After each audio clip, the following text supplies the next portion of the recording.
Imagine you're standing on a windswept cliff at golden hour. It's the exact scenario you've saved to your Pinterest boards 100 times. Oh, the classic dream aesthetic. Right. You are about to take your engagement photos, and you're supposed to look effortlessly, magically in love. But the reality, right now, your hair is violently whipping into your lip gloss. Oh, no. Yeah, and your partner is visibly freezing. And honestly, worst of all, there is a family of tourists eating sandwiches on a cooler about 10 feet away, Just openly staring at you. just totally staring at you while you try to gaze romantically into a camera lens. If you were in the middle of planning a wedding, or, really any major life event, you already know the stress levels can be absolutely off the charts. Oh, undoubtedly. You've got venues, guest lists, budgets hanging over your head. The last thing you need is to battle the elements while performing for an audience of total strangers. It's a deeply uncomfortable situation for most people, honestly. There's this pervasive cultural expectation that milestone photography has to be this spontaneous, rugged adventure out in the wild. Like you have to earn the photo by hiking for 2 hours. Exactly. But the behind-the-scenes reality of those majestic mountaintop or, crowded botanical garden shoots is often highly orchestrated.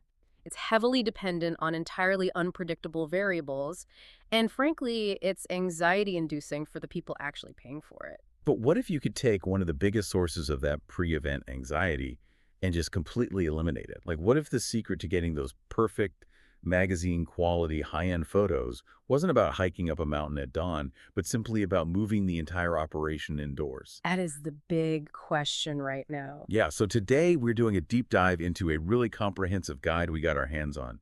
It's titled Indoor Engagement Sessions for Stress-Free Creative Pre-Wedding Media. It's a fascinating document to analyze, too, because it documents a massive behavioral shift. We are watching modern couples actively abandon those traditional outdoor golden hour They're shoots. just totally over it. They really are. They are trading the unpredictability of nature for the absolute control of indoor environments. And our mission for this deep dive is to figure out the mechanics of why this is happening, and more importantly, exactly how they are pulling it off.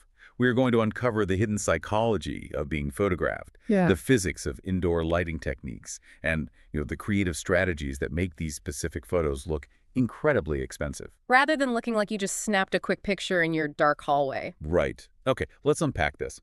Before we get into the technical execution of a perfect shoot, we really need to understand the underlying friction.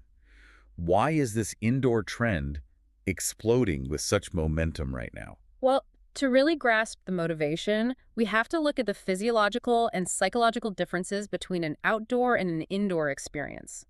The guide actually provides a very stark comparison here, focusing heavily on weather dependency and the concept of privacy. Which are huge factors. Massive. Outdoors, your weather dependency is absolute. You are entirely at the mercy of atmospheric conditions. Rain, wind, humidity, just completely destroying your hair. Or even just that really harsh midday sunlight that makes everyone squint and casts those awful dark shadows under your eyes. Right, and if any of those factors don't cooperate, your expensive shoot is either ruined or has to be frantically rescheduled. Which nobody wants to deal with. No, not at all. So by moving indoors, the weather dependency drops to absolute zero. You create this weatherproof bubble. I love that. A weatherproof bubble. But staying dry is only the surface level benefit. The much deeper structural shift is actually about vulnerability. Oh, interesting. How so? Well, outdoor shoots inherently take place in public domains. City streets, public parks, popular beaches. You are sharing your moment with the general public. Which goes right back to that family eating sandwiches on the cooler. Yes. It is so incredibly awkward to try and manifest deep romantic intimacy while some guy named Gary is walking his golden retriever right behind your photographer. The human brain is simply not wired to relax while being observed by strangers. It's just not. When you feel watched by an uninvited audience, your physical tension immediately spikes. It's a micro fight-or-flight response. Oh, wow. So your body literally thinks it's in danger. In a subtle way, yes. Your posture stiffens, your jaw clenches, your smile becomes entirely performative, and your shoulders, they creep up towards your ears to protect your neck. Oh my gosh, the classic awkward photo turtleneck pose. Exactly. And a high-resolution camera lens doesn't just capture your face, it amplifies all of that hidden muscular tension.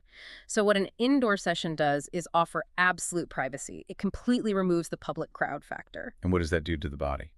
Well, when humans feel safe, enclosed, and unobserved, their physical tension drops. They breathe from their diaphragm instead of their chest. That physiological relaxation is the actual mechanism that allows a photographer to capture genuine, candid emotions. That makes so much sense mechanically. Doing an outdoor shoot is essentially like performing live theater, where the weather is a rogue heckler and the audience is made up of random pedestrians. That's a great way to put it. Right. While an indoor shoot is like a closed movie set. You have total control over the environment. No hecklers. No uninvited audience. It's just you, your partner, and the lens. That closed movie set concept is the perfect way to look at it. You are dictating the terms of the environment rather than letting the environment dictate its terms to you. Which is huge. It is. And when you have that level of environmental control, it unlocks the ultimate benefit highlighted in the source material, absolute creative freedom. But I mean, that level of freedom can almost be paralyzing, right? Because if you have this completely controlled, closed movie set, what do you actually build on that blank canvas? Indoors is a massive category. It really is. Like you could be in a dusty basement or you could be in the lobby of the Ritz. Right. Well, the guide identifies 4 distinct environmental directions that couples are using to define their visual narrative.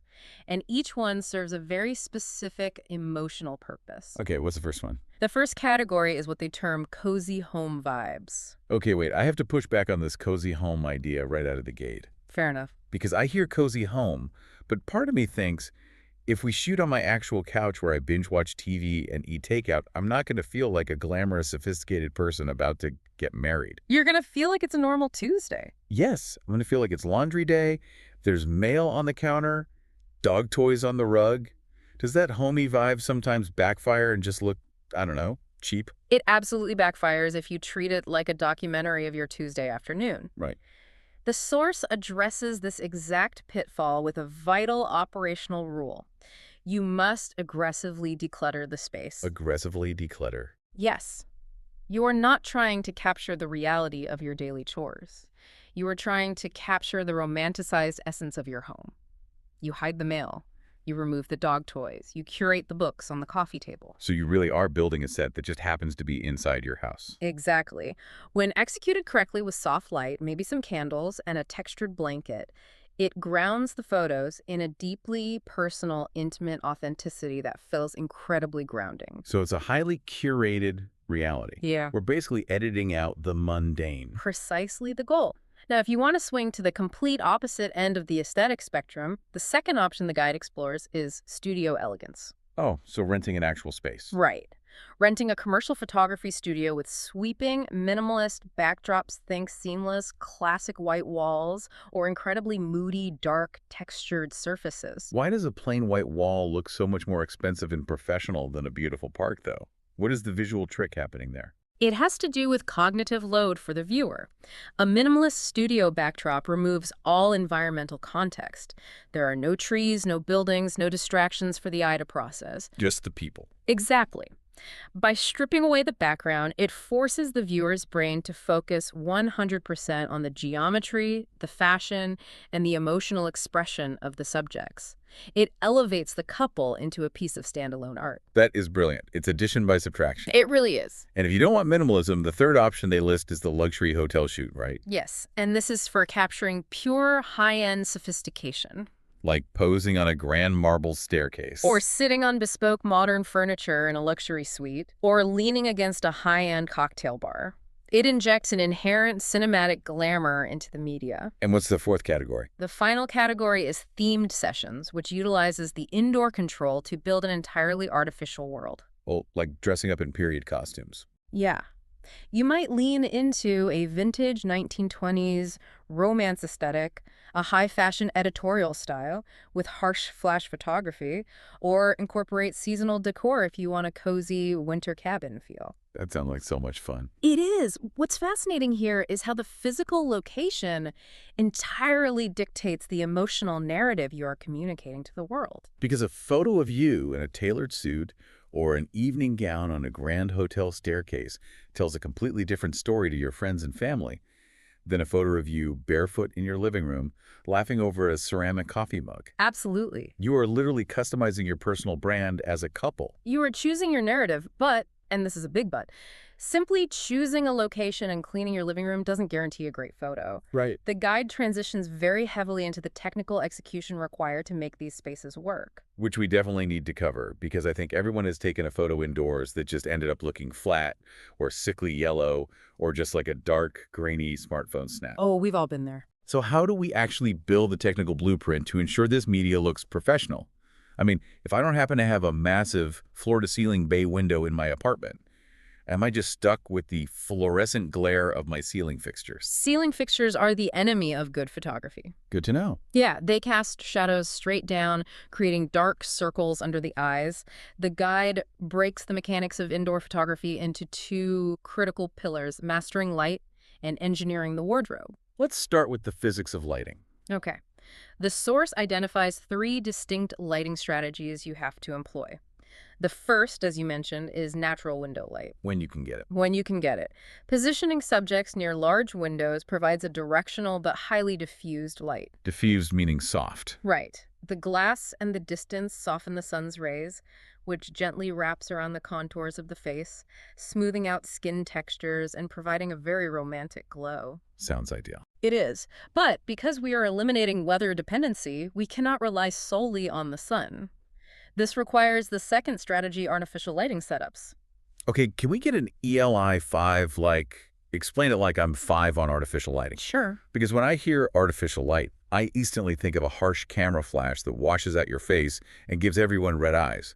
How do professionals avoid that? They avoid it through diffusion. A professional won't point a bare, harsh bulb at you. Yeah. They use tools like softboxes. Soft boxes. Okay, what is that? A softbox is essentially a large tent of fabric placed over the light bulb.